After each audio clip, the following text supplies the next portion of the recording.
अमूमन ये होता है कि जब एक बड़ा प्रोग्राम मुनक़िद हो जाए तो उसके बाद फितरी तौर पे हाज़िरी कम हो जाती है। यहाँ हाज़िरी का ये आलम रहा है कि 20, 30, 40, 50, 60, 70 अफराद भी इस तरह दोस्त आते रहे। लेकिन आज बहुत से सईद गए हुए हैं, बहुत से लोग दूर हैं। लेकिन मैंने देखा कि जब कम लोग होते हैं तो बातचीत बहुत ज़्यादा अच्छी होती है।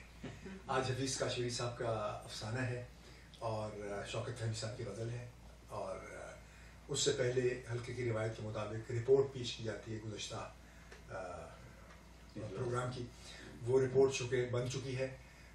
बड़ा प्रोग्राम था, वो आइंदा इजलास में आज की और वो गुज़श्ता दोनों रिपोर्ट्स पेश कर दी जाएंगी। इसके साथ ही मैं दरख्वास्त गुजार हूँ जनाब हफीज़ काशमीरी साहब से, मशहूर खानवादे से ताल्लुक़ रखते हैं। हमीद काशमीरी साहब के भाई हैं और बहुत एक्टिविस्ट भी हैं, लेफ्टिस्ट हैं, और इनके बहुत ज़िंदगी के मुतालिक बहुत मुस्बत नज़रियात हैं। बहुत रवानी से लिखते हैं। इनकी 2-3 किताबें मैं देख चुका हूँ, 2 किताबें इन्होंने मुझे पेश भी की थी। आज हल्के में तशरीफ़ लाए हैं और अपना अफसाना पेश करेंगे। दरख्वास्त शुरू करने से पहले जी मैं पहले बताऊँ कि जिन हज़रात से हमारा हफीज़ काशमीरी मेरा नाम है। जिस अफसाने की मैं बात हुई थी सुनाने के लिए, तो पहले ये बताता चलूँ कि मैं तवील अफसाने पढ़ने में बदनाम हो चुका हूँ। वजह उसकी ये है कि मैं जब लिखता हूँ तो लिखता ही चला जाता हूँ। तो जो अफसाना मैंने पढ़ने के लिए दिया था तो वो काफ़ी तवील है। तो उस हवाले से मुझे थोड़ा सा एक लतीफ़ा याद आ रहा है कराची के हवाले से कि सदर में एक मूर्ति थी और बोल के नहीं दे रही थी, और हर आदमी उसको बुलवाने की कोशिश कर रहा था। तो एक नौजवान गुजरा तो उसने कहा जी कि क्या बात है? कहते जी ये मूर्ति है और बोल के नहीं दे रही है। उसने कहा ये बोलेगी और ज़रूर बोलेगी। तो उसने कान में मूर्ति के जा कुछ कहा और मूर्ति ने कहा नहीं नहीं नहीं नहीं नहीं नहीं। उसने कहा क्या बात आपने कहा दी मूर्ति से? उसने कहा जी मैंने सिर्फ इतना पूछा कि आप लालू खेत की बस में बैठोगी। तो मैं ये नहीं चाहता हूँ कि कल ये कोई कहे जी हफीज़ काशमीरी का अफसाना सुनो तो गूंगा भी बोलना शुरू कर। तो मैंने एहतियातन वो अफसाना कम से कम जो मैंने कहा था वो आधे घंटे का है, उससे कम मैंने एक अफसाना लाया है जो 20 मिनट का है कम से कम। तो अब चॉइस है कि डेथ बाय हैंगिंग या पॉइजन या इलेक्ट्रिक चेयर, वो आप लोगों की तो मैं वो कम जो है जो दुरानिया का अफसाना है वो जरा पढ़ूंगा। तो लालू खेत जाने के बजाय हम गुरु मंदिर को उतर जाएंगे। ये इसकी कॉपी है, ये इसकी कॉपी अच्छा वो कॉपी आप कॉपी मुख्तसर में भी 2 हैं, एक 20 मिनट का है और एक 15 मिनट का। तो कौन सा 15 मिनट 5 मिनट के लिए 5 मिनट का मसला कोई नहीं, उनकी खुशी देख लीजिए। मगर नहीं जो आप बेहतर समझो, जो बेहतर समझो। तो फिर आपको कोई तो बर्दाश्त का इम्तिहान कर ले वैसे फेल है मगर कर लें। इस अफसाने का उन्वान है मेरे बोला। JFK एयरपोर्ट की इमिग्रेशन बराए आमद के इलाके में इमिग्रेशन काउंटर के सामने तवील बल खाती हुई कतार में वो गालबन 20वें या 25वें नंबर पर खड़ा था। अमेरिका में दाखिल होने के लिए इससे पहले 3 बार नाकाम कोशिश कर चुका था, और अमेरिका में दाखिल होने के लिए ऐसा कोई हरबा बाकी नहीं छोड़ा था जो उसने इस्तेमाल ना किया हो। ना ही कोई ऐसा मुल्क बाकी बचा था जिसकी सरजमीन अमेरिका में दाखिल होने के लिए इसने इस्तेमाल ना की हो। अमेरिका आने के शौक में वो पूरा यूरोप घूम चुका था। इसने इस अमेरिका के लिए इसने मशरक़ी यूरोप से पकड़ने की कोशिश की, मगर धर लिया गया। तुर्की से इस जवाब में सवार होकर अमेरिका भी गया। पेशावर स्मगलरों की मदद हासिल की, अपनी जान जोखिम डालकर मुकामी लोगों के साथ मैक्सिको से बॉर्डर अबूर करके अमेरिका में दाखिल होने की कोशिश की। वो मीलों मील चला, एक स्मगलर ने दूसरे के हवाले किया। टैक्स पोर्ट पर पकड़ने जाने का खौफ, 5 दूसरे हमारियों के साथ 10 मील का सफर एक मिनी वैन के पिछले बंद ट्रक में बिल्कुल बैठकर तय करना पड़ा। छोटी सी वैन के छोटे से बंद डिब्बे में वो 6 अफराद मुर्गियों की तरह महबूस इतनी सी कम जगह पे हैं। सब के सब सॉरी ये कुछ गड़बड़ हो गई है। ये बीच में ये मैं अपनी वाइफ को ब्लेम करूंगा, उन्हें करते करते कुछ पेज नंबर चेक कर लीजिए। वाइफ को ब्लेम करना आसान होता है। आसान है नहीं, आसान भी है और सब आसान हल है, सब आसान हल भी है ना। इसमें आदमी ज्यादा परेशान हो, किसी को ब्लेम करे बोलती भी नहीं है ना। साहब ये बात कहें आगे पे जाके बोलती है ना। आइंदा उनसे कहिए कि आइंदा आपको अच्छी तरह लिख के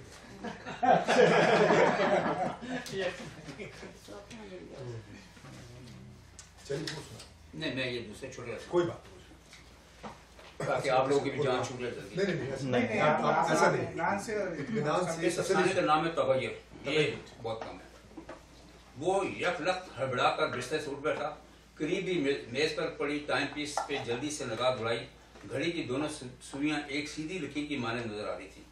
दोनों हाथों से जल्दी जल्दी आंखें मसलते हुए अपने दोनों पोटे मुकम्मल तौर पर खोलकर इसने एक बारगी फिर अपनी निगाहें घड़ी पर मरकूज कर दी। ओ माय गॉड, घड़ी 9:15 बजा रही थी और ठीक 1 घंटे बाद एक बहुत बड़ी तजारती कंपनी में इसे एक जॉब इंटरव्यू के लिए पहुंचना था।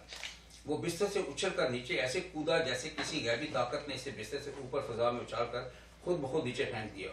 I hate it, I hate it, I hate my self, I hate everything, I hate this clock. और टाइम पीस को उठाकर दफतन फर्श पर नीचे पटक दिया। क्या फायदा ऐसी घड़ी का जो वक्त पे अलार्म ना दे सके। वो बोलता ही चला जा रहा था और अपने समेत इर्द गिर्द की हर शय को कोस रहा था। हालांकि टाइम पीस बेचारी का इसमें कोई कसूर नहीं था। अलार्म बजा था और वक्त पे बजा था। टर्न टर्न टर्न की आवाज में अलार्म बजता रहा। तावक्ते कि इसने नींद में तकरीबन बंद आंखों के साथ बिस्तर से हाथ बढ़ाकर खुद से अलार्म बंद कर दिया था और फिर से महव नींद होकर लंबे लंबे खराटे भरने शुरू कर दिए थे। नींद की हालत में अलार्म बंद कर देने की वजह से बिल्कुल बेखबर था कि उसने ऐसा किया था। उसे उठने में निहायत ताखीर हो गई थी, मगर वो हर हालत में वक्त मुकर्रर पर इंटरव्यू के लिए पहुंचना चाहता था। वो मौका हरगिज हाथ से खोना नहीं चाहता था। अब्दुल समद खान अपनी मौजूदा कंपनी लॉर्ड्स एंड लॉर्ड्स जहां वो काम करता था इतना नादान और तंग आ चुका था कि इस जगह से छुटकारा हासिल करने के लिए वो कहीं भी काम करने के लिए तैयार था और उस मकसद के लिए इसने लगातार जगहों और कंपनियों में दरखास्तें दे रखी थी। यहाँ लॉर्ड्स एंड लॉर्ड्स फर्म में काम करते तकरीबन 2 साल के करीब अरसा गुजर चुका था। काम की नौयत के लिहाज से वो इससे यहाँ कोई खास मसला नहीं था। तनख्वाह भी मुनासिब थी और औकात भी बुरे नहीं थे। सुबह 9 बजे से लेकर शाम 5 बजे तक ये था। ये दूसरी बात थी कि इतने मुनासिब औकात होने के बावजूद वो कभी कभी अपने वक्त पर काम पर नहीं पहुंच पाता था। काम की नौयत, तनख्वाह और वक्त के एतबार से यहाँ इसे कोई मुश्किल नहीं थी और ना कोई ऐसा मसला अगर था तो ये कि यहाँ से किसी से बनती नहीं थी। अपने हमअसर साथियों, क्या मैनेजर, क्या क्लर्क, चपरासी, इसके लेकर बड़े अफसर तक इसकी बार बार झगड़ा, तकरार और तू मैं हो चुकी थी। मुलाजमत की इब्तिदा करने से लेकर अब तक वो कई बार मुलाजमतों को लात मार चुका था। कई जगहों और बड़ी बड़ी कंपनियों को खुदा हाफिज कह चुका था। किसी एक जगह पर ज्यादा से ज्यादा अरसा अगर कहीं टिक कर काम कर सका होगा तो 6 माह, अगर नहीं तो 9 माह का अरसा हुआ होगा। ये बात तो खैर रिकॉर्ड ही पे थी कि वो इससे ज्यादा अरसा कहीं भी जमकर काम नहीं कर सका था। इस एतबार से लॉर्ड्स एंड लॉर्ड्स वाइड जगह थी जहां इसे मसलसल नौकरी काम रखते हुए 1.5-2 साल के करीब अरसा हो चुका था। मगर यहाँ भी इसका दायरा हयात तंग हो चुका था और होता चला जा रहा था। इन तमाम मसाइब और मुश्किलात के लिए वो अपने आप को नहीं बल्कि हमेशा दूसरों ही के मुर्दे इल्जाम ठहराता था। जहाँ मौजूदा कंपनी लॉर्ड एंड लॉर्ड्स में जहाँ वो काम करता था, एक वो नहीं बल्कि सब के सब लोग बुरे थे। अच्छे छोटे अपने छोटे से तकोनवा दफ्तर या यूं कहें डेस्क या काउंटर में बैठे बैठे इर्द गिर्द जब नुकान दौड़ाता था तो इर्द गिर्द के मेज इसे सब के सब शीशे की तरह खाली नजर आते थे। किसी भी मेज पे इसे एक फाइल भी नजर नहीं आती थी, जैसे कि हर मेज के पीछे काम करने वाला हड़ताल पे है या कहीं छुट्टी पे चला गया है। बरक्स इसके मेज पे हमेशा फाइलों का अंबार लगा रहता था, क्योंकि वो जानता था और इस बात से बखूबी बाखबर था, उस बात पे पुरता और जलता रहता था कि क्योंकि वो जानता था, इस बात से बखबर था कि बाकी मेजें अगर खाली हैं तो इस वजह से नहीं कि वहाँ काम करने वाले न्यायिक लायक, मुस्तैद, चुस्त या किसी मुकाबले में ज्यादा कारगुजार हैं, बल्कि इस वजह वो ये समझता था कि बाकी के काम करने वाले स्टाफ और अफसरान बड़े साहिब के मंजूर नजर हैं और सिर्फ वही जिससे दफ्तर में इम्तियाजी सलूक बर्ताव किया जा रहा है। बात यहाँ खत्म नहीं होती थी। दफ्तर के सब अफराद इससे बदसलूकी और बदतमीजी से भी पेश आते थे। मैनेजर, क्लर्क के बास, यहाँ तक दूसरी कंपनी के जो नुमाइंदे वहां आते थे वो भी इससे बदसलूकी और बदतमीजी से पेश आते थे। हत्ता कि वहां के चपरासी भी अक्सर बेशतर इससे बदमिजाजी करने पर तुला रहता था। सब दफ्तर वालों को चाय बनाने के बाद सबसे आखिर में चाय की प्याली खटाक से इसके मेज पर पटक दिया करता था और वो भी आधी प्याली, और इसमें से भी उस जोर से फेंक देने की वजह से अच्छी खासी चाय पिर्च में गिर जाया करती थी और इस तरह पिर्च भी हमेशा से चाय से लबरेज होती थी। वो इन तमाम बातों से तंग आ चुका था और इर्द गिर्द के लोगों से भी तंग और आजिज आ चुका था। यहाँ का माहौल इसके लिए रोज बरोज जहरीला बनता जा रहा था। कोई भी तो यहाँ अच्छा नहीं था, सब बुरे थे, सवाए खुद इसके तमाम दफ्तर वालों की निगाहों में जाने क्यों वो एक कांटे की तरह कटकता था। सब के सब इससे हमेशा बदसलूकी और बदतमीजी पे तुले रहते थे। चपरासी से लेके ऊपर तक इसका तनाजा कहीं से भी हो जाता था तो मुद्दे इल्जाम सिर्फ इसी ही को ठहराया जाता था, जैसे कि सब ने इसके खिलाफ एका कर रखा हुआ है। इसे हमेशा ऐसे महसूस होता था कि ऑफिस में काम करने वाले तमाम अफराद शायद एक ही खानदान के से थे। इसके मुकाबले में अपने आप को तनाव और अकेला पाता था, जैसे कि वो वाइट था जो बाहर से आया हो। बात महज दफ्तर और दफ्तर की अमला तक महदूद रहती तो वो शायद सब्र शुक्र करके गुजारा कर लेता। रोजमर्रा की जिंदगी में किसी शख्स के लिए भी दो ही मुकाम अहम होते हैं, कामकाज की जगह जहाँ पे वो दिन का ज्यादातर वक्त गुजारता है, फिर इसका अपना घर दफ्तर या कामकाज की जगह। दिन में सर खपाने और तू में, इसके बाद शाम घर लौटने के बाद अगर वहां भी जगह जन्नत और सुकून की बजाय जहन्नम और नर्क बन जाए तो फिर खुद कशी के सवा और क्या चाह रह जाता है।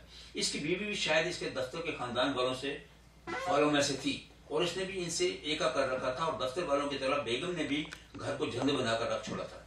वो दफ्तर के लोगों से भी बुरी थी और वरना 2 साल के बच्चे को लेकर इसे तनतना छोड़कर रूट कर मैके क्यों चली जाती है। वो बड़ा इसे मनाने इसके पीछे क्यों जाता। वो खुद अपनी मर्जी से गई थी और जैसे गई थी वैसे ही उसे खुद आना चाहिए था। इस दफ्तर या कम से कम घर एक जगह सुकून तो मिलना चाहिए था।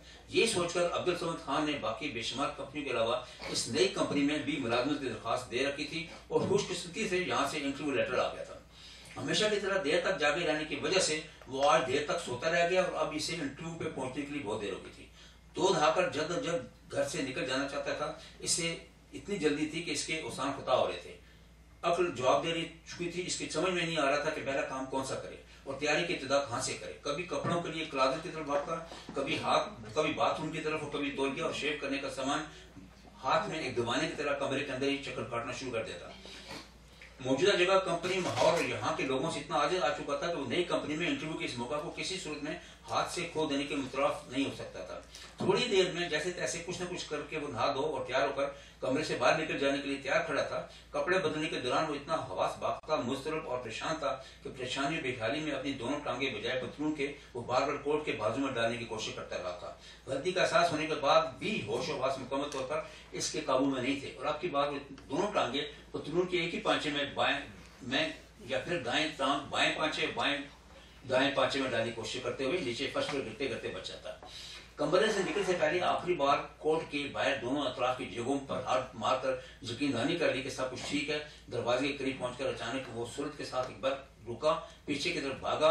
बड़ा सा ब्राउन मैनेला लिफाफा बिस्तर पर छोड़े जा रहा था। लिफाफे से बारी बारी एक एक कागज या दस्तावेज निकालकर इत्मीनान कर लिया कि इंटरव्यू समेत तमाम मुतल्लका कागजात लिफाफे में मौजूद हैं। लिफाफा हाथ में थामे खटाक से दरवाजा बंद करने के बाद स्ट्रीट एलिवेटर की तरफ सटपट एलिवेटर की तरफ दौड़ लगा दी। रोको रोको भाई रोको, खुदा के लिए रोको। एलिवेटर का दरवाजा बंद होते देखकर इसने तेज तेज भागना शुरू कर दिया, लेकिन बेसूद। एलिवेटर के अंदर किसी ने इसे सुना नहीं, तवज्जो नहीं दी या फिर सुनी कर दी और परवाह नहीं की कि कुत्ते कमीने लिफ्ट के दोबारा ऊपर आने या दूसरी लिफ्ट के नीचे आने के इंतजार में मुसलसल अपने बालों को नोचते हुए गुस्से में पागल जमीन पर पांव पटके जा रहा था और साथ ही साथ लिफ्ट के बटन को बार बार बेमकसद तौर पर दबाया जा रहा था। नीचे